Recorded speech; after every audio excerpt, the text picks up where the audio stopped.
Mas aí, irmão, aí tu não é do Rio, né? Não, eu sou gaúcho, sou da terra do chimarrão, do churrasco. E cheguei no Rio de Janeiro com 14 anos, né? Eu tenho uma história boa lá na minha terra, né? Que eu nasci, Glauber, numa cidadezinha chamada Iraí. E lá tem a segunda melhor água mineral do Brasil. Mas lá, se você não trabalhasse, você não comia. Então, eu sou filho de pequenos agricultores, de pessoas da roça mesmo, assim. E que a gente veio de um tipo, né, de vivência muito diferente, né? Que você tinha. E aí, meu pai e minha mãe namoraram lá no Rio do Mel. Namoraram no Rio do Mel, em Iraí.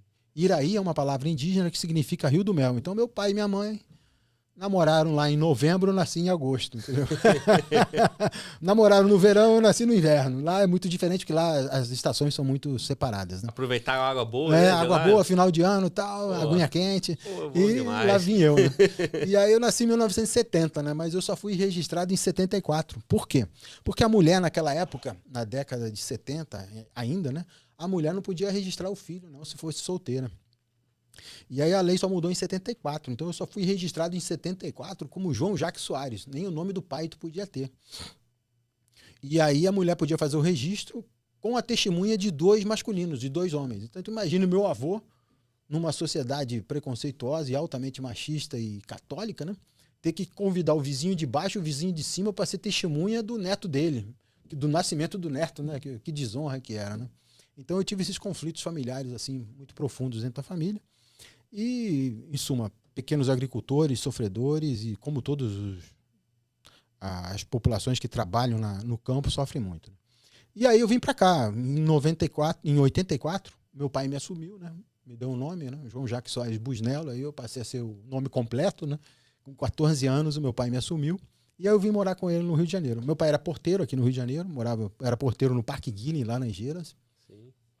Em frente ao Palácio Laranjeiras ali, e minha mãe continuou lá, e depois a minha mãe se tornou merendeira de creche. Então eu sou filho de João e Maria, literalmente, né? Meu pai era João e minha mãe Maria, e eu sou filho de João e Maria, uma merendeira e um porteiro. Entendeu? Então, aqui hoje eu sou coronel, estudante de medicina, mas o caminho foi longo. Me permita ser curioso na tua família aí, cara. Teu pai é gaúcho ou é carioca? Meu pai é gaúcho. Veio pro Rio depois, então. Ele Tá. namorou a Dona Maria e botou o pé no mundo e esqueceu o que deixou para trás, E né? foi embora. Depois ele foi lá corrigir. Que bom. Foi lá, corrigiu. Sim, mas são aventuras que você tem na tua vida, mas que vão te marcando, né? Que você não pode deixar isso para trás.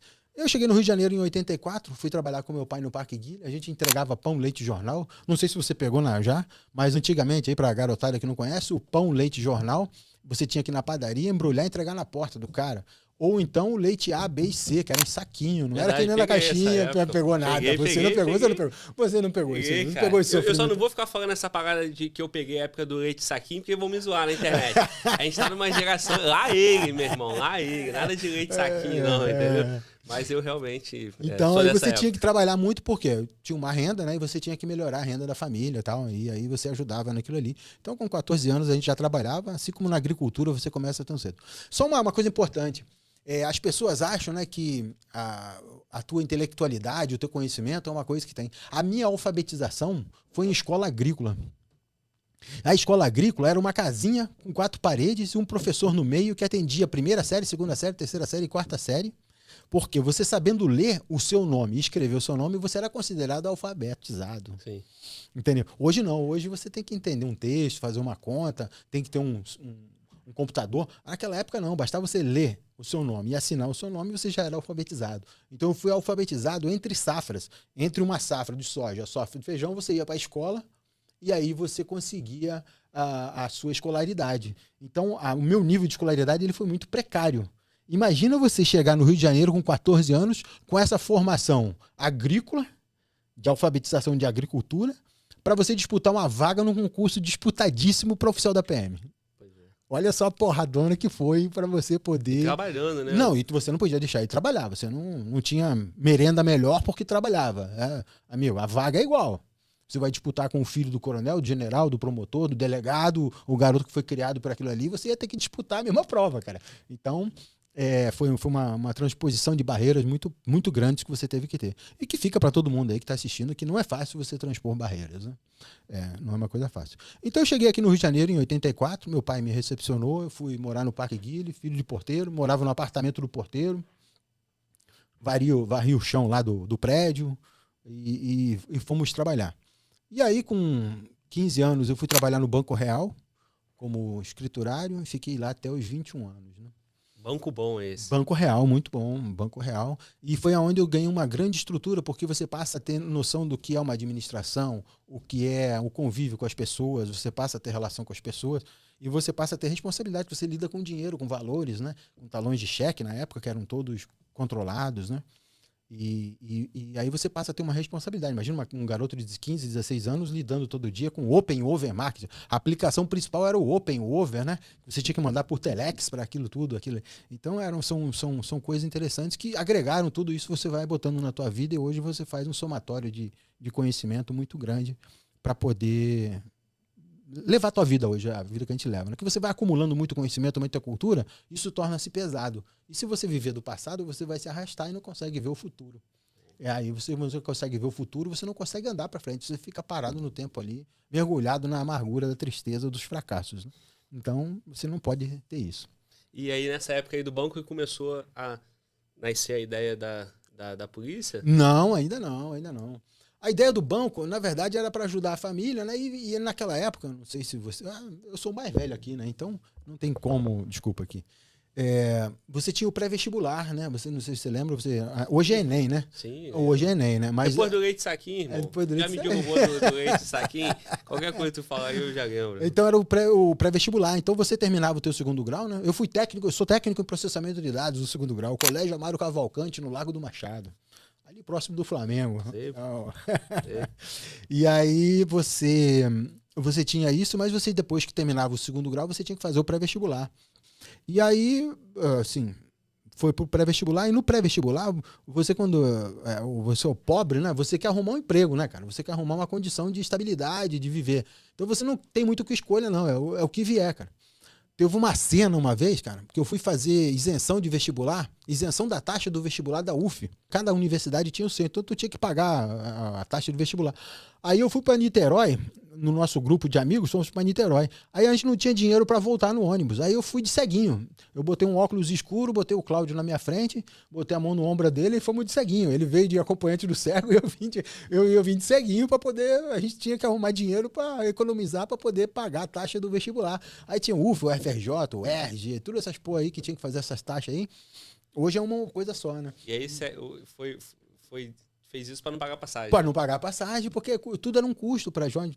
Imagina, jovens sem trabalho, sem renda, sem nada, que você tinha que ir toda hora lá no teu pai não tinha para comer, mas não tinha para viver. Sim. Então é muito difícil você superar isso. Né? E aí fomos lá, então vim Niterói para cá de ceguinho, não paguei o transporte. Aí no meio da ponte de Niterói tinha um acidente, eu ceguinho ficou olhando pro acidente assim, né? Segue curioso. Curioso, né? Sensitivo, né? Mas assim, são fases que você vai passando na vida que são interessantes, né? E aí vem a aprovação. Aí vem a aprovação. Aí você... Não era o ERG, não. Era Seis Gran Rio. Jornal dos Esportes, o jornal com a capa vermelha, a capa rosa. Né? A capa rosa, tinha o teu nome lá. Se você tá velho, imagina, eu sou Jurássico. Eu ia brincar e falar, igual. Então... Aí veio aquilo ali. Foi uma disputa, né? Porque eram 40 vagas, eu fiquei com 42, como eles chamavam o dobro disso, e aí eu fui. Aí acabei como 27. E você entrar no vestibular altamente competitivo, o vestibular de oficial da PM era altamente disputado, né? E aí você acabar em 27º lugar, sendo alfabetizado na roça e filho de porteiro e merendeiro. Essa é uma quebração de barreira muito profunda. E tem uma parte interessante aí. E outra coisa, né? A referência masculina, o pai entra na sua vida só com 14 anos. Com 14 anos. A palavra pai, Glauber, pra mim, era assim, às vezes eu ficava no escuro. Pai, eu ficava... Porque não era pra mim. Eu fiquei 14 anos sem nunca pronunciar a palavra pai. Então você, de repente, esse cara é teu pai, a partir de hoje tu vai morar com ele, tu vai fazer... Imagina, você não tem referência de nada, você não sabe quem é esse cara, quem é esse estranho, né? Foi muito problemático isso pra mim. Mas a gente conseguiu superar isso. Isso são traumas que a gente carrega, mas que são superações que você tem que ter. Interessante, Glauber. nessa parte do pré-vestibular, eu tinha uma dificuldade muito grande. Então eu fiz 3 anos de pré-vestibular. E aí esse pré-vestibular, no 3º ano eu não aguentava mais repetir, né? E aí tem 2 partes aqui que eu vou te contar. Uma, como é que você vai disputar um concurso de alto nível tendo uma base escolar péssima, ruim, né? Como eu te falei, né? Aí o que acontece? Eu tive a graça de entrar por trás sempre, porque eu tinha que chegar atrasado no pré-vestibular, na aula. E aí, nesse chegar atrasado, eu entrava sempre por trás. E aí, lá na dificuldade, eu consegui, do lado onde eu sentava uma menina. Aí eu começava a fazer um monte de pergunta idiota pra menina, a menina virou assim pra mim: o seu problema é de formação, o seu problema é de alfabetização. E aí eu disse assim: o que é isso? Aí ela, formada em professora na época, né? Ela era aquela professora primária, né, que tinha antigamente. E aí ela descobriu as minhas dificuldades. E eu não sei quem é essa pessoa, nunca mais me encontrei com ela, mas ela me deu os livros, novamente, do 1º grau. Então eu comecei a estudar 5ª série, 6ª série, 7ª série, 8ª série, 1º, 2º, 3º ano, e eu fui lá e caí para dentro. Então eu tinha um vestibular, aula normal, chegava em casa e fazia essa revisão toda, fazia essas revisões todas. Eu já não morava com meu pai, que eu tive problemas sérios de relacionamento com meu pai, como eu era uma pessoa estranha para ele, e eu fui morar numa casa num quarto, na rua do Riachuelo, ao lado do jornal O Dia, antigo jornal O Dia. Morava numa vaga ali. Dona Cândida me acolheu, a Dona Cândida, que depois tem uma outra história dela também. Aí, quantos anos, irmão? Isso eu tinha... Tu foi morar no quarto? Com 16, 17 anos. Meu pai mandou embora de casa com 16 anos. Imagina hoje tu mandar um menor de idade fora da tua casa. Meu pai chegou pra mim: tu não quer falar comigo, a gente tá com problema, sai da minha casa. Entendeu? E que tu chegou ali aos 14 anos. Aos 14 anos. Né? Então, são coisas que acontecem, mas que a gente hoje, você analisa, você olha, você vê. Hoje, olhando quem é o Coronel Busnello, tá linda essa história. Tá lindo. É um belo exemplo, mas continua. E aí, essa pessoa me deu os livros, eu caí para dentro. E aí, no final do ano, eu passei no vestibular dificílimo, disputando vaga com pessoas altamente qualificadas e me tornei igual a eles. Ou seja, passei num concurso público pelo meu mérito, né? Sem precisar nada para ninguém. E com isso eu consegui fazer o meu curso de formação de oficiais, onde eu já saí com uma carreira, já saí com uma profissão, já saí com um salário, e aí a minha entrada para a polícia, né? Porque eu queria ir para o Exército, Marinha, Aeronáutica, mas eu não conseguia as provas, né? Não tinha chance para isso. E aí, quando a PM, o tempo veio já, né? Eu já tinha servido o Exército na PE, na Tijuca, e aí eu tinha tempo, só 22 anos, era o que dava para eu fazer a nível de força, né? E aí veio tudo, né? Porque veio o trabalho, veio o emprego, veio a renda, veio a formação, né, superior. Então isso tudo conciliou uma coisa boa para mim. Foi um milagre de Deus isso. E a outra coisa foi interessante da Dona Cândida. A Dona Cândida era uma senhorinha, né? E naquela época a gente não tinha telefone, né? A gente não tinha telefone. E ela tinha o telefone lá na casa dela. Aí em 92, né? Eu passei em 93. Em 92 eu também fiz a prova para PM. Aí a PM foi chamar, só que ela fez uma repescagem e eu fui chamado na repescagem. Aí ligaram para Dona Cândida: olha, manda o João Jacques aparecer aqui, se apresentar aqui na Marechal Fontenelle, 2906, Sulacap, não sei o que lá, papapá. Aí ela não me falou isso. 6 meses depois ela falou: meu filho, ligaram da polícia pra você. Eu falei: sim, Dona Cândida, eu fiz prova. Ah, eu não sabia. Aí eu não te dei o recado. Ou seja, eu era para ser da turma de 92, acabei sendo da turma de 93, porque a Dona Cândida, com medo, não me passou o recado, né? Então, e você tendo que aturar lá. Ela achando que tu foi ser preso, né? Ser preso, ela foi me proteger. Aí em 93, quando eu passei, aí eu falei: Dona Cândida, agora não, agora é de verdade, passei, não sei o que lá, vai vir um cara aqui fazer uma pesquisa social. Aí quando o oficial chegou lá para fazer a pesquisa social, ela preparou uma mesa de café com pão, com matéria, com biscoito, com isso, aquilo. Não, ele é o melhor filho que eu tenho, ele é o melhor amigo que eu tenho, ele é bonzinho. Ou seja, uma pessoa que dentro da inocência de proteção dela, né? Ela me protegeu, mas depois ela também me ajudou muito nisso. Então são pessoas que a gente vai deixando no caminho, né? Que a gente vai criando, e são pessoas que são as nossas fortalezas e exemplos, né? Isso é muito importante para quem está começando a vida hoje. E resumindo, sofreu mais um pouquinho, né? Teve que passar de novo. Só mais um ano. Mas isso depois, mais à frente aqui, a gente vai também, vocês vão ver que vai ter uma parte boa. Bom, né? Uma parte boa aí isso é uma resiliência muito boa que você tem que ter e que você vai fazendo. Sim. Aí, meu irmão, vamos lá. Resumindo isso aí, entrou na polícia. E aí, a tua carreira na polícia, como é que fica?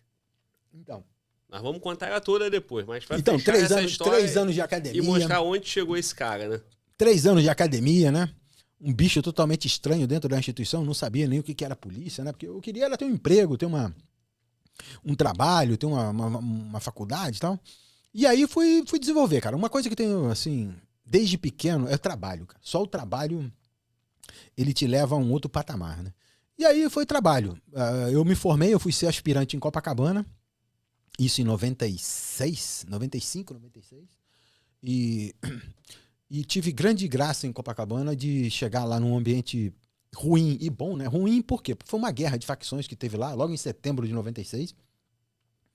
E aí, assim, o governo Marcelo Alencar estava passando um momento muito conturbado, o Estado estava falido, não tinha dinheiro. Para tu ter ideia, eles não promoveram a gente, você não saiu aspirante, eles não te pagavam como aspirante, eles te pagavam como aluno ainda.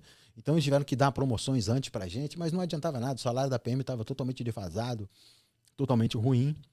E tinha uma premiação, né, no Rio de Janeiro. Você fazia ocorrências boas, você ganhava prêmios no salário e promoções por bravura.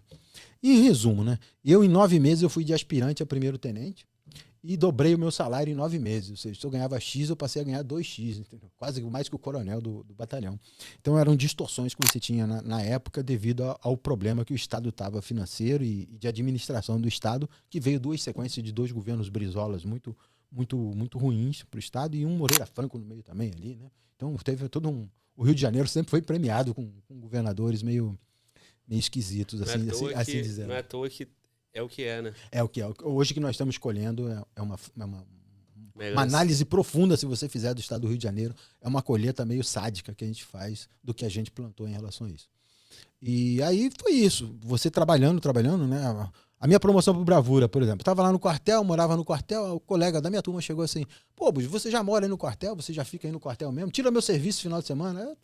Toma aí um galinho pra você. Toma 50 reais aí. Naquela época, em 96, 50 reais era muito dinheiro.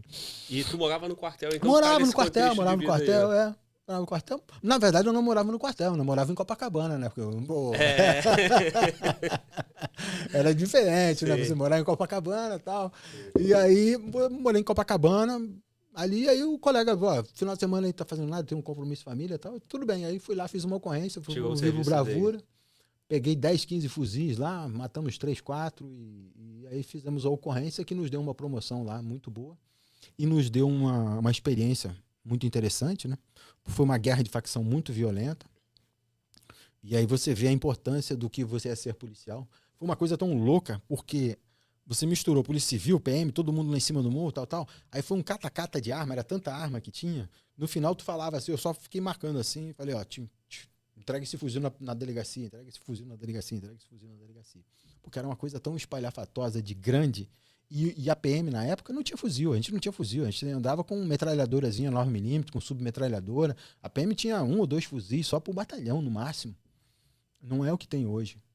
O revólver era revólver 38, né? 5 tiros. Você não podia nem andar com 6 tiros no tambor. Eram só 5, porque a regra mandava 5. Um era de segurança. Entendeu? Então, são transformações nesse período de 30 anos que nós tivemos, a nível de logística, a nível de trabalho, a nível de material, que o policial que entra hoje já recebe uma carga tecnológica muito maior do que você quando eu entrei. Detalhe essa ocorrência pra gente, irmão. O contexto ali, sim, como é que foi isso aí? Você citou o número, te deu bravura, inclusive. Fala pra gente, a gente adora ouvir história de ocorrência. Então foi em setembro de 96, né? Os criminosos da Mangueira, fortalecidos, né? Foram tomar a Zona Sul, né? Então foram tomar o Morro Pavão, Pavãozinho e Cantagalho e fizeram uma baita de uma guerra. Entraram lá, numa sexta-feira eles entraram, matavam crianças, matavam adultos, velhos. Eles fizeram uma barbárie para poder mostrar o poder deles de opressão, que é uma coisa que o tráfico faz, mas que pouquíssimas pessoas têm coragem de falar, na mídia, na política, porque é uma estrutura que tem medo. Da polícia eles falam muito, mas dessa estrutura criminosa e maldosa, poucos têm coragem de falar. Eles entraram lá com a força dele, com a barbárie dele, e aí você teve que dar uma resposta. E aí nós fomos para lá e ficamos lá. Fiquei 4, 5 dias dentro da favela, catando eles e buscando eles.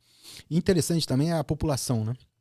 Você trata a população e ela te dá um retorno interessante. E eu fui um cara, eu tive várias ocorrências de sucesso falando com a população. Você chegava, falava com a população de uma forma bem neutra, no sentido de buscar informação, mas positiva no dizer que está ajudando, né? Então você tem que ter essa sensibilidade de buscar uma informação sem comprometer o cara que está te passando a informação. Essa é a linguagem que você tem que ter dentro das comunidades, né? Você não pode comprometer quem está te falando, mas você tem que entender tudo que o cara está te falando. Ah, os meninos passam por aqui? Ah, passam. Que horas? Às 9 horas da noite. O cara já te deu uma informação aí preciosíssima. Aí você tem que montar tudo que você já sabe, do teu conhecimento, da tua inteligência, da tua análise, e tu vai pegar os caras às 9 horas da noite naquele beco ali. E o cara não precisa dizer o que é. Então, foi isso ali. E aí aconteceu de nós estarmos numa área chamada Vietnã, lá em cima, no pavãozinho. E aí conseguimos cercar os caras, arrecadamos, eu acho que 13 ou 15 fuzis na época, mais de 10 mil munições. Na época o general Cerqueira era o Pena Branca, era o secretário de segurança, veio, nos parabenizou, falou, vai cair mais uma estrela nesse ombro aí. Eu já era segundo tenente, né? E, pô, rapidinho, 2 meses, 3 meses, eu fui a primeiro tenente. Então foi, você imagina, uma polícia que andava de 38 ter que enfrentar um poder de fogo de 15 fuzis. Isso que nós pegamos, mais de 10 mil munições. Então os caras tiveram a logística do transporte, a logística de invadir, a força daquilo tudo ali, e você com MT-12 9mm e revólver 38 tem que encarar isso tudo aí. Com 5 tiros. Com 5 tiros, porque você não podia usar 6, porque um era segurança. Entendeu? Então as dificuldades logísticas para você ter um equipamento era muito difícil. E aí vocês pegaram, nem chegou a ter confronto? Sim, teve confronto, né? Vários dias de confronto, nós fizemos uma ocupação. Aí fomos cercando, né? Fomos isolando e tal. Você via corpos queimados, você via pessoas destruídas, assim. Eles botavam fogos no barraco, né? Para poder queimar as pessoas, para botar a população contra a polícia, contra o Estado, para eles poderem manter o poder deles ali. Isso é antigo, então, né? Isso é antigo, essas são técnicas e táticas antigas, e que você até hoje você vê isso mais uma vez, repercutindo isso no meio social nosso que a gente vive, no Rio de Janeiro, que é mais intenso ainda. E hoje espalhado pelo estado todo, né?